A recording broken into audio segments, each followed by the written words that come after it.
이상기후로 세계 곳곳에서 발생하는 자연재해. 이를 줄이기 위해 떠오른 것이 바로 탄소 중립입니다. 세계가 탄소 중립 달성을 목표로 에너지 전환을 가속화하는 가운데 우리 정부도 2050년까지 탄소 중립을 실현하겠다는 입장입니다. 하지만 제조업 비중이 높은 우리의 산업 구조를 감안해 탄소 중립 속도를 조절해야 한다는 지적도 나오고 있는데요. 산업계와의 엇갈린 갈등을 해결하고 탄소 중립을 달성하려면 어떻게 해야 할까요? 윤순진 탄소중립위원회 위원장과 이야기 나눠봅니다. 폭설과 폭우, 한파 등 이상 기후 현상이 발생하고 있습니다. 이 문제를 해결하기 위해 세계가 주목한 것은 바로 탄소 중립입니다. 우리 정부도 2050년까지 탄소 중립 실현을 위해 여러 대안들을 마련해 추진하고 있습니다. 네, 오늘은 우리나라 탄소 중립 달성을 위해서 애쓰고 계신 분을 모셨습니다. 2050 탄소중립위원회 윤순진 위원장님과 함께 하도록 하겠습니다. 위원장님 어서 오세요. 네, 안녕하세요. 네. 네, 요즘 방송이나 신문 지상에서 탄소 중립 이런 얘기 한참 많이 나오고 있습니다. 예, 예. 탄소 중립위원회가 어떤 곳인지 좀 상세한 설명을 좀 부탁드리겠습니다. 예. 탄소중립위원회는 지난 5월 29일 날 출범했는데요. 대통령에 소속된 민간과 또 정부의 합동위원회입니다.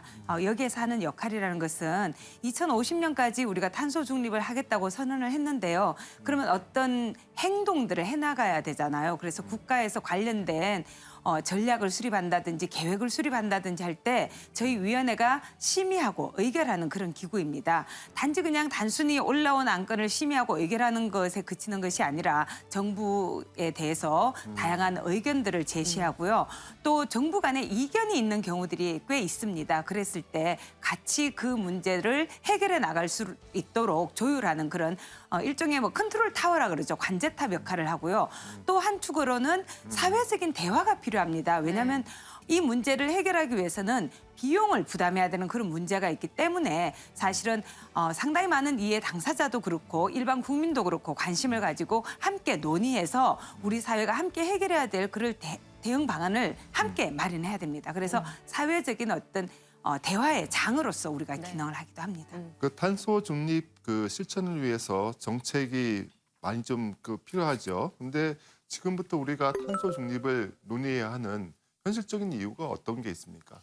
두 가지 이유 때문에 굉장히 중요합니다. 하나는 기후위기 자체가 우리에게 너무나 심각한 문제를 야기하기 때문이죠. 재산상의 손실이 발생할 수도 있고요. 심지어는 생명을 잃을 수도 있습니다. 지금은 우리가 그냥 한파라든지 폭염이라든지 장마 이 정도로 생각하지만 이것 자체가 물리적인 어떤 위험, 우리의 재산과 생명의 위험이 되기도 하고 또 우리가 살고 있는 지역이라든지 또 근무하는 직장에도 이것 자체가 우리의 직업에도 영향을 미칩니다. 그다음 또 하나의 이유는 뭐냐면요. 이 전 세계가 탄소 중립을 해 나가야 된다고 지금 합의를 했어요. 그래서 지금 세계적으로는 경제 질서가 바뀌고 있습니다. 시장 질서, 금융 질서, 통상 질서가 바뀌고 있기 때문에 우리가 제대로 발맞춰 나가지 못하면 우리 경제 자체가 위험에 빠질 수가 있는 거죠. 그래서 이런 걸 우리가 이중적 위기라고 이야기할 수 있어요. 상당히 이 문제를 우리가 중요하게 생각해서 정말 화두로 삼아서 해나가야 되는 것입니다. 전 세계적으로 볼 때 우리나라에서 이제 탄소라든지 온실가스 배출량이 비중을 어느 정도 차지하는지가 일단은 좀 알고 싶은데요. 2018년 같은 경우에 우리나라가 세계에서 온실기체를 11번째로 많이 배출하는 나라였고요. 전 세계에서요? 예. 그리고 배출 비중은 1.51%였어요. 그래서 사실 비중 자체로 보면 뭐 그렇게 커라고 말씀하실 수도 있지만 당시 우리나라 인구 비중은 전 세계에서 0.7%이거든요. 그러니까 인구 비중에 비해서 2배 이상 많이 배출하는 거죠. 그 점에서 우리가 책임으로부터 자유롭지 않은 그런 상태입니다. 그리고 기후위기 문제는 누적된 온실기체가 계속해서 영향을 미치는 문제여서 누적 배출량도 상당히 중요한데요. 누적 배출 같은 경우에는 우리나라가 산업화를 좀 주요 선진국들에 비해서는 늦게 시작했기 때문에 산업화의 기간이 짧아요. 그래서 우리가 압축적으로 성장했다고 표현을 하는데 그럼에도 불구하고 누적 배출량으로도 전 세계 배출량의 1%입니다. 결국 현재 배출량보다는 좀 낮아지지만 인구 비중에 비해서는 좀 높은 거죠. 산업계에서는 또 이게 좀 너무 좀 급작스럽다. 뭐 그런 반응도 있습니다. 그래서 이걸 해결하기 위해서는 뭐 어떤 그 방안을 갖고 계신가요? 사실 급작스럽다고 말씀하시면 좀 힘들어요. 왜냐하면 30년 동안 국제사회는 기후위기 문제를 계속해서 논의해 왔었어요. 그런데 이제 개도국이나 선진국이나 다 같이 줄이는데 노력하자 이렇게 이야기하기 시작한 건 사실 2007년부터이고 이게 합의된 것은 2015년 파리 협정부터입니다. 그래서 그때로부터도 지금 벌써 6년이 지나 있기 때문에 사실 산업계에서 준비를 잘 못하셨던 것 같아요. 그래서 2030년까지 그렇죠. 국가 온실가스 감축 목표는 2018년에 비해서 40%예요. 하지만 산업계는 14.5%로 가장 낮습니다. 그런데도 이제 산업계에서는 굉장히 힘들다고 하시겠죠. 근데 문제는 뭐냐면 지금 14.5% 정도라도 하지 않으면 우리에게 다른 길이 없다는데 문제의 심각성이 있습니다. 아까도 말씀드린 것처럼 전 세계적으로 지금 경제 질서가 바뀌고 있어요. 탄소 배출에 대해서 비용을 부과하는 방식으로 나가고 있어요. 더 이상 탄소 배출을 비용 부담 없이 공짜로 할 수 있는 그런 세상이 아니게 된 거죠. 산업계도 그래서 예외가 아니라는 거예요. 그래서 이 문제에 대해서 좀 더 적극적으로 우리가 지금부터 열심히 대응을 해나가는 것이 오히려 국제사회에서 우리 산업계가 경쟁력을 가질 수 있고 오히려 정말 녹색 방식으로 성장할 수 있는 새로운 기회가 되기도 하는 거예요. 그러면 이제 산업계에서 굉장히 반발을 하고 있고 정부 측에서는 이제 당근이 좀 필요할 것 같은데 혹시 산업계가 잘 따라온다면 어떤 인센티브라든지 그런 정책들이 좀 마련된 게 있습니까? 대기업 같은 경우에는 우리나라는 준비를 좀 착실히 해왔어요. 그래서 지금 아마 너무 급작스럽다 이런 반응들은 대기업 같은 경우는 아닐 것 같아요. 왜냐하면 대기업은 정부와 마찬가지로 탄소 중립을 선언한 대기업들이 나오고 있거든요. 그렇죠. 예, 그런데 이제 문제는 중소기업이죠. 중소기업 같은 경우에는 정보가 충분하지 않을 수도 있고요.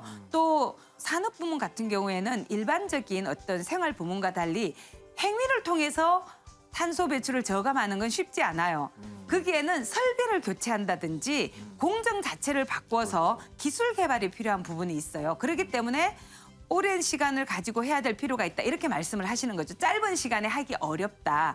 그렇기 때문에 정부에서도 이런 공정의 전환을 위한 기술 개발을 지원하고 그래서 R&D를 통해서 지원을 해주고 탄소 중립 관련된 어떤 시설의 개체, 교체 이런 경우에는 정부에서 보조금을 지불한다든지 법인세를 인하한다든지 이런 제도적 장치를 마련하고 있죠. 그리고 특히 세계적으로는 지금 굉장히 중요한 움직임이 또 뭐가 있냐면 RE100이라는 게 있어요. 네. 그게 리뉴어블 에너지, 재생에너지 100%라는 뜻인데요.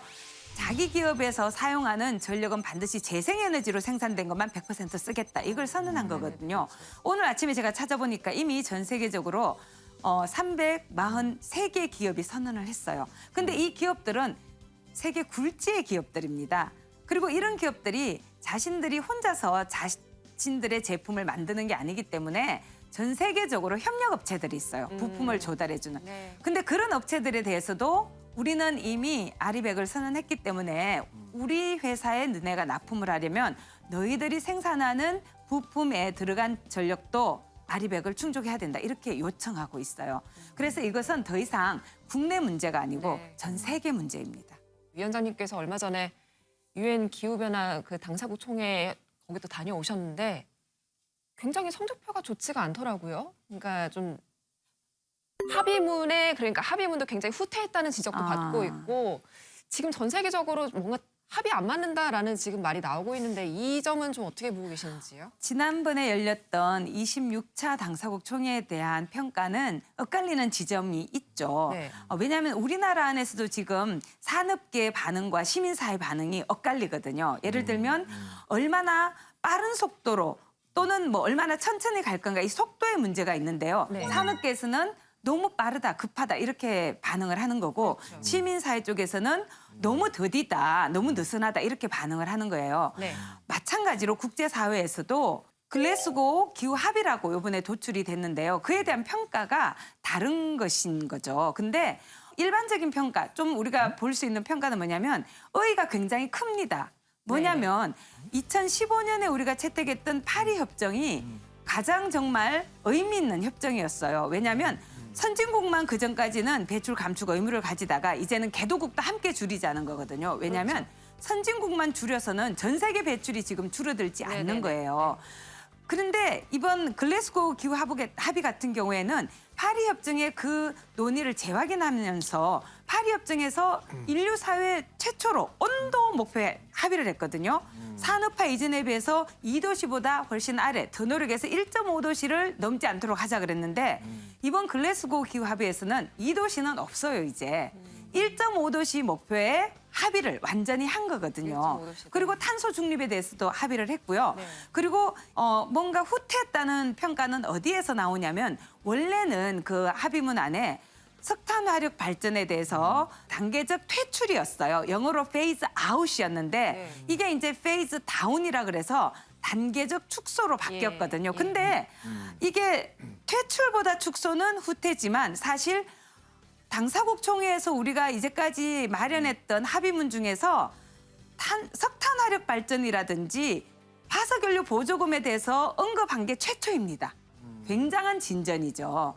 그래서 저감 장치 없는 석탄 화력 발전을 단계적으로 감축하고 비효율적인 화석 연료에 대한 보조금을 단계적으로 축소해 나간다. 그래서 나중엔 완전히 0으로 만드는 방향으로 갈 수 있는 거죠.